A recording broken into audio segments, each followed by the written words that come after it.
À la frontière, les Bastia, à la frontière de la deuxième division, peut-être. Hier soir, Le Havre est en blanc, Bastia est en bleu. Et après 26 minutes de jeu, Dorazo a donné à Caveglia. C'est le 17e but de Caveglia. 1-0 pour Le Havre à Bastia. Ziani a centré, une main dans la surface de réparation. Elle est de Bertin. Monsieur Saul signale le point de pénalty et il est transformé par Drobniak. Un but partout.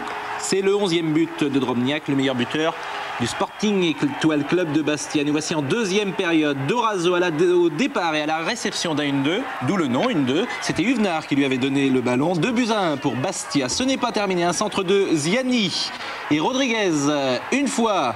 Rodriguez deux fois, c'est la bonne. 2 buts partout. À la 65e minute, on joue les arrêts de jeu. La 92e minute, les Bastiais sont à l'abordage.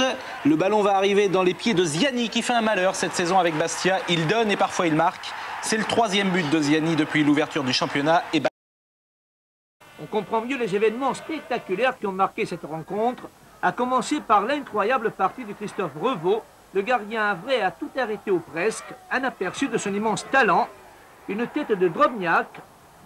Coup franc de Rodriguez. Nouvelle tête piquée de Laurent Casanova.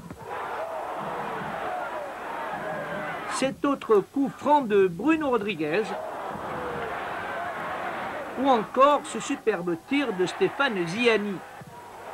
Contre le cours du jeu, les Blancs ouvrent la marque. Dorazo lance Cavella. Valencon est battu. Le Havre mène à Furiani 1-0, mais l'entraîneur Antonetti reste confiant. Pas beaucoup de maladresse, surtout un grand gardien. Je pense qu'il est en train de sauver la baraque, mais si on continue comme ça, j'espère que ça va rentrer. Les événements se précipitent dès la reprise. Bastia pousse. Bertin contrôle de la main dans la surface un centre de Ziani. L'arbitre montre le point de pénalty. Drobniak égalise. Il marque son 15e but de la saison. Bastia se fait surprendre 2 minutes plus tard. Relais Huvenard, Dorazo, Valencon n'y peut rien. Le Havre reprend l'avantage. Une course-poursuite s'engage. 66e minute, Ziani centre. Une première reprise de Rodriguez sur la transversale. Puis, au fond des filets, 2-2. Revaux a tort de protester. Le ralenti prouve qu'il n'a pas été touché par l'avant-centre Bastia.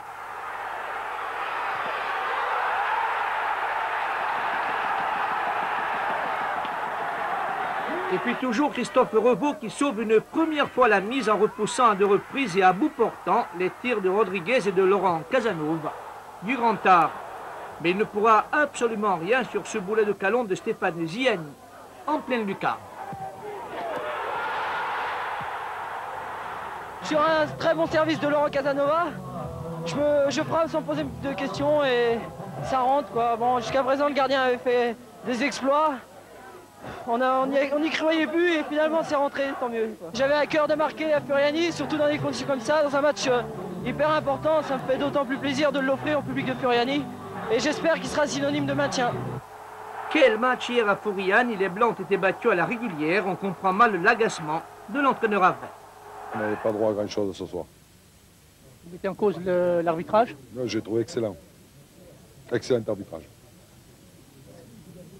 Le match qu'il ne fallait pas perdre, puisque Montpellier et Nice ont gagné à l'extérieur. Bastia reste bien placé pour le maintien, mais Le Havre décroche dans sa nombreux public, fidèle jusqu'au bout. Une dernière en forme de feu d'artifice, 9 buts, on ne s'est pas ennuyé un seul instant. Ça démarre à la 5e minute, un centre de faille, remise de Drobniak en force, Van de Castel pour le premier but.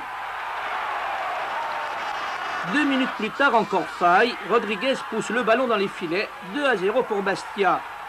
Le jeu est plaisant. Réaction canoise à la 23e minute. Un tir terrible de Nikou. 2-1. Cannes revient mais va encore encaisser un 3e but. L'incontournable faille. Centre. Superbe tête de Van de Castel. Le maçon est battu. La course-poursuite continue à la 36e minute. Tête de Koznikou. 3-2. 5 buts en 45 minutes. Le spectacle est garanti. Ouais, bon, il y a 5 buts. J'espère qu'on va en marquer 1 ou 2, mais qu'on va plus en prendre. Il n'y aura pas de temps mort dans cette rencontre. 48e minute, Van de Castel centre, Drobniak de la tête pour le 4e but de Bastia. Réplique canoise sur ce centre de Nikou, reprise de Koznikou, 4-3 pour Bastia, et ce n'est pas fini. En fin de rencontre, les Bleus vont faire le trou. Un festival de Ziani sur le côté gauche. Kamadine en extension pour le 5e but. Stéphane Ziani, le maître à jouer, qui aimerait bien rester à Bastia. Est-ce qu'il y a encore une chance que vous restiez à Bastia?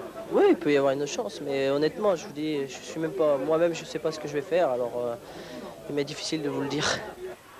Et puis c'était aussi la soirée des cadeaux en forme de 6e but. Ferraoui contre son camp, score final 6-3, 9 buts au total. Les Bastiais offriront un superbe gâteau aux Canois dans les vestiaires. La saison est finie, vive les vacances pour Van de Castel. Lui, il reste à Bastia la prochaine saison. On va en profiter au maximum, se reposer puis attaquer de plein pied. Vous allez où pour les vacances? Je reste ici visiter la Corse. Objectif atteint donc pour le sport.